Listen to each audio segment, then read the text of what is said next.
Good morning everyone, and welcome to the Adding Sparkle to Your Story workshop. This is the second in the series of workshops that I'm presenting on behalf of Esperance Community Arts for their Digital Creation Hub project, where there's a group of Esperance-based creatives who are the aim of the project is to give people the skills they need to be able to share their stories on digital platforms for themselves or for other people to enjoy. So today we're adding sparkle to stories that we may have written or that we have to write. We're just going to try and learn how to give the colour and flavour to stories to make them special. So sparkle is the magic that turns a story into something that's special. So it gives life and colour to a story. It changes the fox jumped the log to the sprightly russet fox sprang over the gnarled log.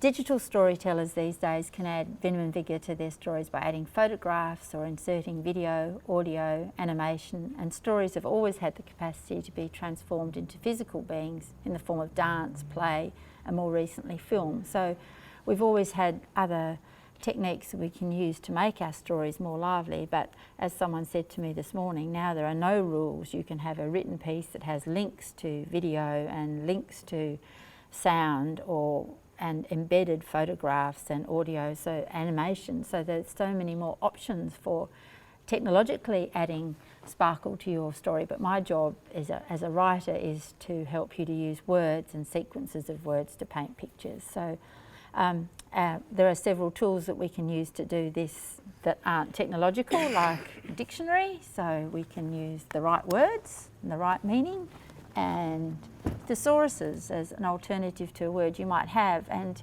you have to know the word you want to use to start with, and from there on you can find a more accurate version of that to give the meaning that you particularly want to add a particular sort of sparkle to your story. Quotations, dictionaries of quotations, you can use those to maybe start a piece with a quotation and then relate that quote to your experience. So quite often you'll open a book and it'll have a quote at the top, and then it'll go on and tell their story with reference to that quote or connected with that quote. Sometimes when I want to add a little bit of sparkle and flavour to a story and I can't quite remember where a place is, or it's a long time since I've been there, I'll get something like a tourist booklet and look at the wheat belt and think, oh yes, that's what it was like. Not that it's actually necessary to do that, but there are all sorts of tools you can use to promote some thoughts while you're doing it. But the most important thing is to use the library of your mind. So our memory associates events, people and places with aromas, flavours, sensations, sounds and images from the past, recorded by our own noses, our taste buds, our fingertips and ears and our eyes, and stored on that hard drive that's our brain. So if you can recall those things, we can create sentences and paragraphs that tell our story in a way that brings it alive. So by looking at photographs of places we're writing about or that form part of memories, we can recall those details and bring scenes to life. Or even just picking a piece of lavender sometimes might bring up a memory in my mind that I can then use for something else, or at least I'll know what the lavender smells like when I want to describe somebody else walking through lavender, if that makes any sense at all. But including details that may seem insignificant, banging, clattering, screeching, dust, dirt, mud, passers-by, all the little incidental things are what give you the colour to your story. So paintings that are on walls, dogs under tables, the dialogue that goes on around you when things are happening. They're the things that if you can include them into your story, they will make it something with a sparkle. And I've got a few examples here that I wanted to read. They're very ordinary things, but the way they've been written. This is one of my favourite books, Alan Marshall, I Can Jump Puddles. He was a young Australian boy on a farm who got polio, and the whole book's about his life overcoming polio, but there's a particular bit when he's first been diagnosed. He's in a hospital in a white, clean bed with 14 other people in a ward. He's the only child. But his memory of the ward and the way he writes it is just so beautiful. It's quite ridiculous to think that you can write about a hospital ward with such beauty. But the ward in which we lay had a polished floor, light brown between the beds and down the centre, but dark and shining beneath the beds where the feet of the nurses never disturbed the covering of wax. The white iron bedsteads facing each other in 2 rows along the wall stood on thin legs resting on casters.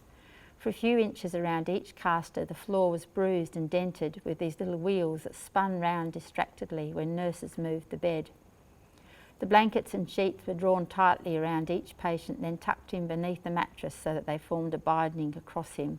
And I just see a visual image straight away of these beautiful floors and these funny little old hospital beds with their cast iron legs, and it just, his whole book is filled of descriptions of things that are so normal but are so beautifully written that you're there with him during his journey battling polio. So, and then another little extract from Escape from the City by Beverly Covlett, who has a property down at Nannup. So it's describing the first time she went down there near the Blackwood River. I think it's the Blackwood River that's at Nannup.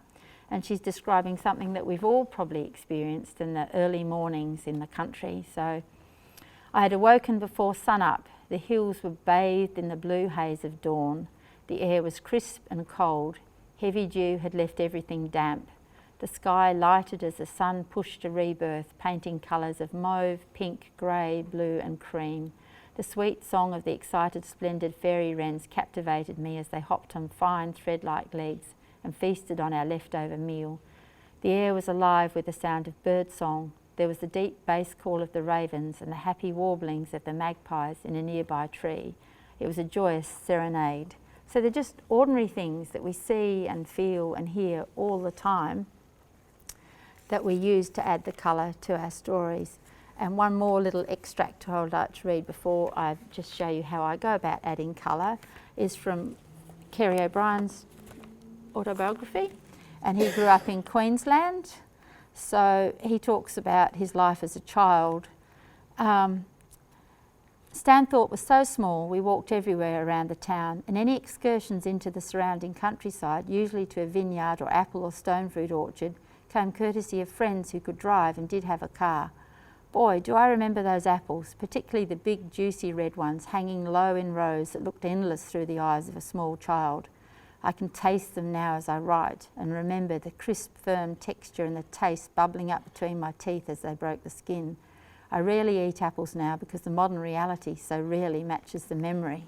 So all of these are relying on visualizations and memories of taste and smell and things that you see and are surrounding you all the time. So I did a few exercises which I carefully did, and then I threw my notes in the bin this morning, so I've had to redo them. So the fox jumps the log is the one we all learn at school, or variations of that, and how it becomes a sprightly russet red fox jumped the gnarled log. But by adding colourful sentences, we can build stories that are textural and multi-layered. So this morning I walked down the street. So I walked down the street. But as I walked down the main street, a smell of freshly baked bread wafted out of the open doors of the French bread shop. It clashed deliciously with the gentle salty smell of the sea. A breeze blew straight up Andrews Street and tingled on my face.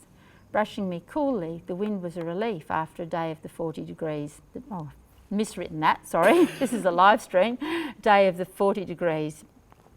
A line of people, mostly in high-vis shirts of navy and fluorescent orange, could be seen standing at the counter, neatly spaced according to the COVID-19 way of doing things. A seagull, hopefully, hopped along the pavement past a man who sat cross-legged to the side of the door. He was just out of the way of the purchasers of pies, but too close to the door for them not to have seen him. Every day I see him there. I ask him how he is. He tells me he's fine. One day I gave him enough change for him to walk to the service station for a coffee. The coffee there is a lot cheaper than the delicious but frivolous chai latte that I've bought on the way to this workshop. And on we go. So then we just find something that's normal. So there's a ship in the port. Well, there is a ship in the port, but I don't know where it's come from and I don't know where it's going, and I don't think it's loaded because it's still quite high up in the water. But if I could find out all those things or think about those things, I could write a whole paragraph colourfully about the ship in the port. I could talk about the seagulls flying over the top of it and the sound of the water hitting it. So we can take a simple sentence of 5 or 6 words and then transform it into another thing full of colour and memories and smell and sound and have something that's actually alive. And that's the purpose of our workshop today, is to transform our stories into something that have a bit of sparkle so that we can share them with others or just enjoy doing that ourselves. So I think we've all got stuff to work on, so now we're just going to get to it.